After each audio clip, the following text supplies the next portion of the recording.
Όταν μιλάω για ταχύτητα έχω μεγάλο στόμα. Ποντάρω τα λεφτά μου και τα παίρνω πίσω βρώμα. Και χώμα τρως ακόμα καρμπιλάτερά σου έχω μπόμπα. Φτιαγμένο μοτέρ έτοιμο για κόντρα.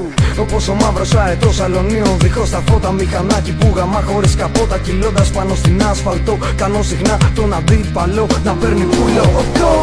Κάποιοι πουλάνε τα σπίτια τους για μοντέλα. Για να πάρουν ένα για μάχα έτσι για τρέλα. Το μηχανάκι σου βάρεσε μπιελαστρό. Στο πάνω στην αποβάθρα και στη θάλασσα δω. Στο σκοτόστρα, κοντανίες R500. Δίχρονο μοτέρ που πιάνει χιλιόμετρα τόσα. Τόσα δεν φτάνει το κεφάλι σου να βάλει μωρή κλώσσα. Κατά τις 11 η κόντρα είναι στημένη. Και το τσακάλι στο γκαράζ δεν περιμένει. Είναι Honda RR 900 και πες του πιτσιρίκου στον τερματισμό τα αρχίδια μου να πάρει. Στην εκκίνηση ποτέ δεν πατινάρει. Ανοίγει πρώτη, Δευτέρα, Τρίτη τσίτα μπορεί. Κάνε στην άκρη μωρή. Κάνε στην άκρη μωρή. Χθες το βράδυ μαζευτήκανε τραμπούκι για να δουνε μια GS εξαρχιλιάρα Suzuki που βγάζει σκόνη.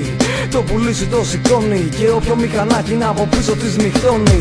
Στην κόντρα δεν φοράμε κράνο στο κεφάλι. Εκτός αν θέλεις να σε φωνάζουμε καρναβάλι. Και πάλι αν είσαι το ρεμάλι που καβαλάει το τσάλι. Πάντα στα αρχίδια σου το κόκκινο φανάρι. Είμαι full στην κάβλα, πάντα Yamaha. Κολοπειραγμένα ζεντάκια παλιό μαλάκα. Περάσανε τα χρόνια. Στη νέα είσοδο πριν έρθει αστυνομία μιλάγανε τα πιστόνια. Έχω δει και μία κόντρα μαγκάκο πάνω σε ράγες. Ήταν δύο enduro που τότε παίξανε τις άδειες. Καλά ματιανά μηχανάκια γαμάνε φάρες. Και μην κολλάς με αυτά που λένε οι παραμυθάδες. Παίζουνε πάντα τα λεφτά. Σ' αυτό το τομέα σε κυνηγάνε μπατσικά.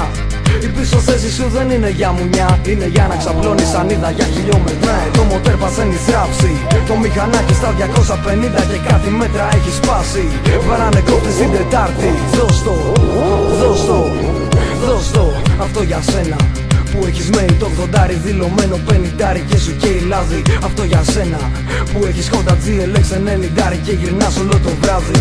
Αυτό για σένα που θέλεις μια σαμουράι. Και αν έχεις και τα φράγκα τότε το όνειρο γαμάει. Αν δεν κατέχεις το μάμαλο τότε χέστα. Και τράβα να κάνεις μπουρδέλο τσάρκα με τη Βέσπα. Κοίτα τι πέρασε μια μηχανή με νικελωμένη ζάντα που στο κέντρο είχε χ. Η πινακίδα ήταν καλαματιανή και έγραφα από κάτω ταχύτητα για ζωή.